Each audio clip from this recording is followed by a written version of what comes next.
Hello and welcome to Everyone Dies. Relax and settle in for our podcast about serious illness, dying, death, and bereavement.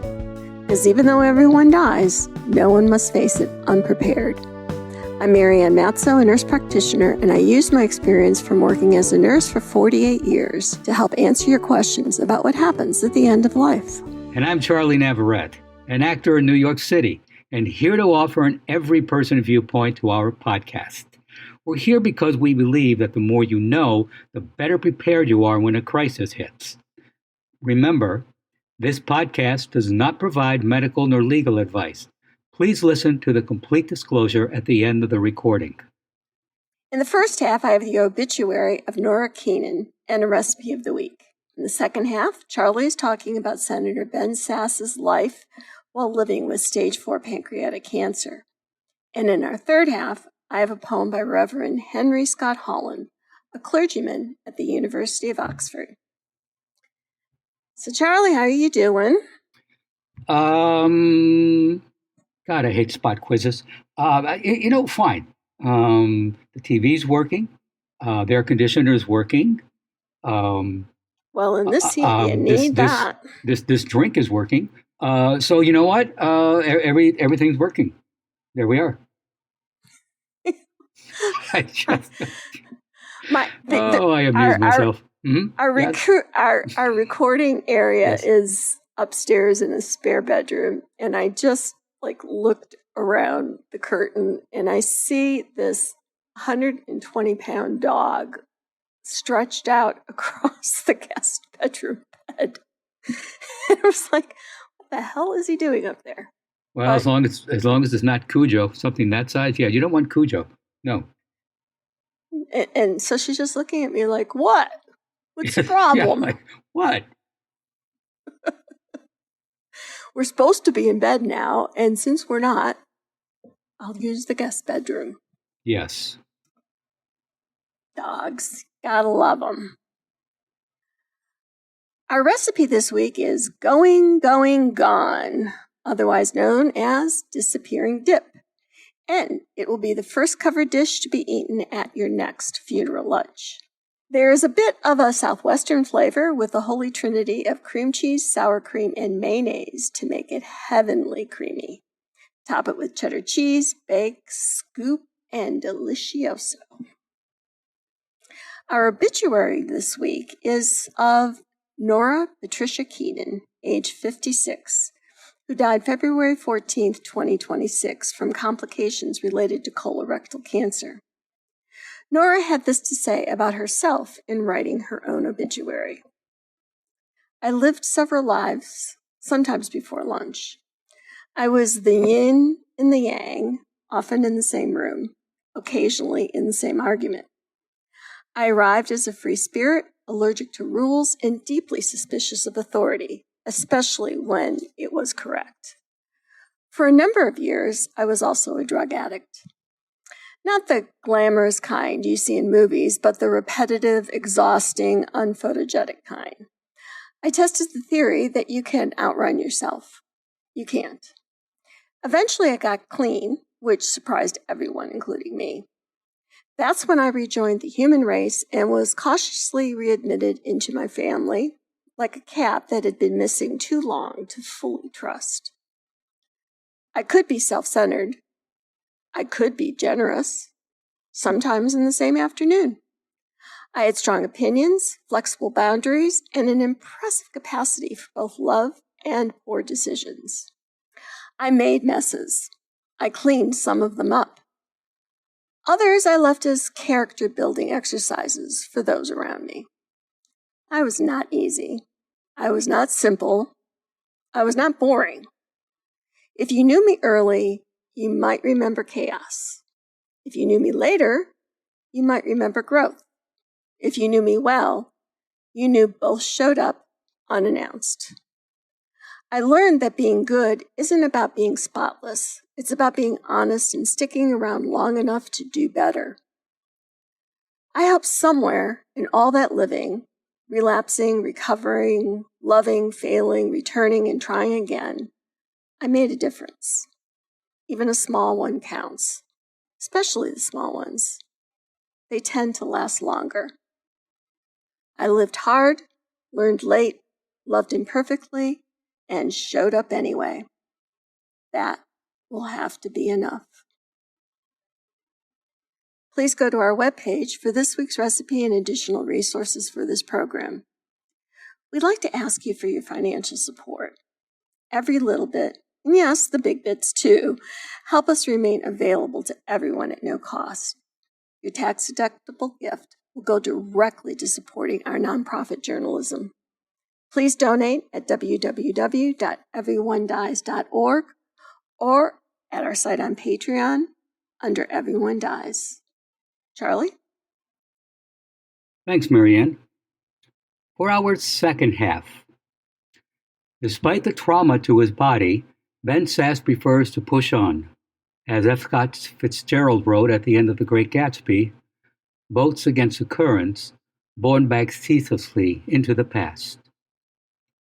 In 2025, 2 days before Christmas, former United States Senator from Nebraska, Ben Sasse, released a letter stating, "Last week, I was diagnosed with metastasized stage 4 pancreatic cancer, and I'm going to die. Doctors told him he may have 90 days to live." As of the writing date of this posting, June 2026, Mr. Sasse is still alive. He states, "I'm doing a lot better than I was doing at Christmas." Sasse revealed that his cancer had spread to his liver, lymph nodes, lung, and vascular system. As a side effect of his treatment with daraxonrasib, which is an inhibitor drug undergoing testing used to treat solid tumors, he has visible facial scarring. As he tells it, the advance of his cancer has brought clarity, sharpening his focus on his wife and 3 children, adding, "You must redeem the time. There's only so many bits of unsolicited advice I can give my children." He explains, "I had just turned 54. I used to do a lot of sprint triathlons. I had been training for some short trips, and I ended up with a ton of back pain and abdominal pain. I thought I'd just pull some ab muscles from stupid forms of training. But I hadn't had any pain before this training. Nothing. I went to my executive doc at the University of Florida. They sent me for full body scans on the morning of December 13 or 14, and they called me back 45 minutes later, and you could just hear them hemming and hawing. I said, stop beating around the bush. Give me a hard fact." They start talking about not wanting to be too premature, and there's been so many changes in oncology care, but had not told me I have cancer. Talking to me about how great oncology care is, finally telling me my torso was chock full of tumors. They told me right away on day 1, "This is not operable. You're way past surgery." It was pretty clear that we were dealing with a short number of months left to live. We're all dying, so this is not the scariest thing to me. I've always known that we're going to be pushing up daisies eventually. This is more finite. You have a definite death sentence, but there are some clinical trials that could extend life a little bit. 2 weeks later, we were admitted to a clinical trial in Houston, and we're delivering super poison to my tumors and trying to beat the hell out of them. I looked terrible. I felt better than I deserve.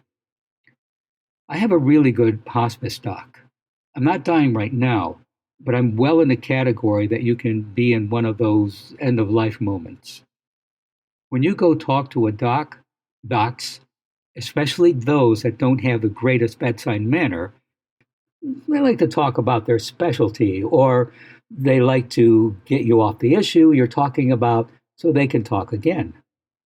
But the way it's been explained to me is, you look out your yard lawn, and there are only 6 dandelions out there. I could weed those. You look at your neighbors to the north and to the south. Both of their yards are chock full of dandelions. 2 or 3 or 4 mornings from now, that's your yard. You've already seeded everything. In an interview with 60 Minutes, correspondent Scott Pelley pointed out To be frank, you were expected to be dead by now. Ben Sasse responded, "That's frank. I like it. Let's be blunt." Here is a portion of their conversation edited for context. Marianne will read Pelly, and I will read Sasse's responses. What changed? Let's go with Providence, prayer and a miracle drug. In mid-December, I was given a 3 to 4 month life expectancy. I am on extended time already. You have 5 cancers. Yes, sir. I have much less pain than I had 4 months ago when I was diagnosed, and I have a massive 76% reduction in tumor volume over the last 4 months. You are completely devoted to your faith, what's known as Reformed Christianity or Calvinism. And one of the tenets of that faith is that God ordains everything. And I wonder why you think God has put you to this test. Death is wicked. Death is evil. Death is not how it's supposed to be. And me getting a cancer diagnosis, again, is pretty small in the grand scheme of things. But it's a touch of grace because it forces me to tell the truth.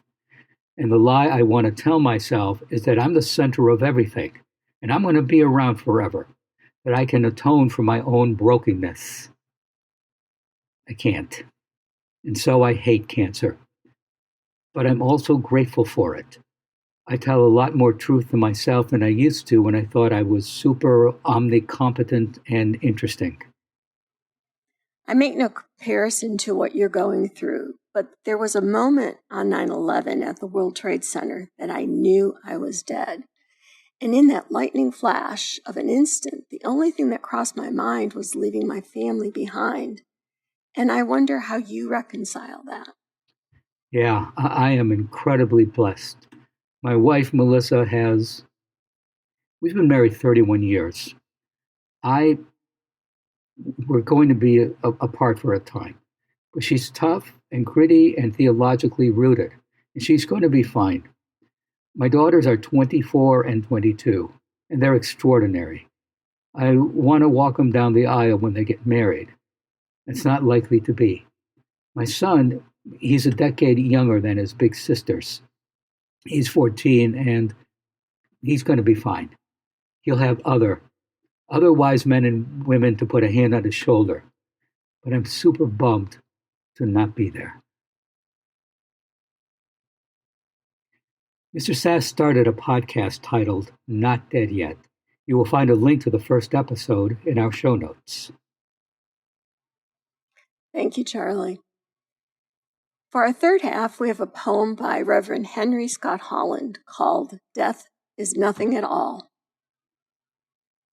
Death is nothing at all. I have only slipped away to the next room. I am I and you are you. Whatever we were to each other, that we still are. Call me by my old familiar name. Speak to me in the easy way, which you always used. Put no difference into your tone. Wear no forced air of solemnity or sorrow. Laugh as we always laughed at the little jokes we enjoyed together.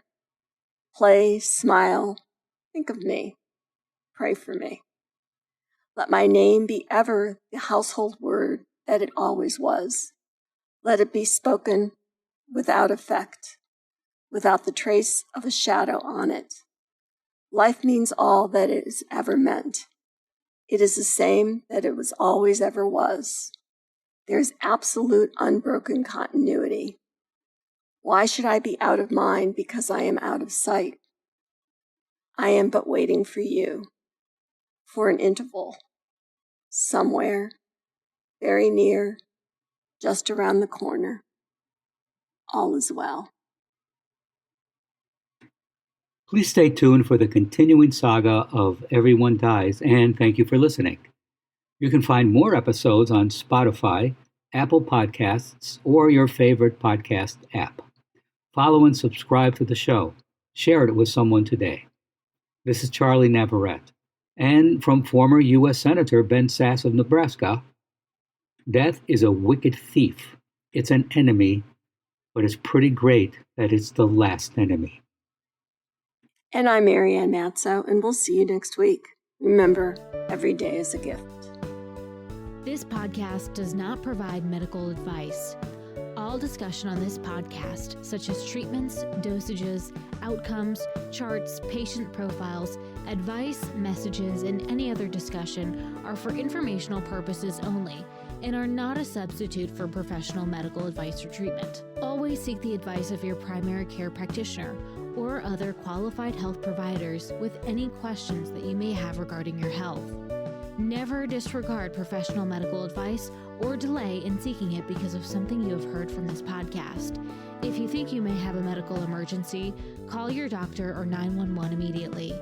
Everyone Dies does not recommend or endorse any specific tests, practitioners, products, procedures, opinions, or other information that may be mentioned in this podcast. Reliance on any information provided in this podcast by persons appearing on this podcast at the invitation of Everyone Dies or by other members is solely at your own risk.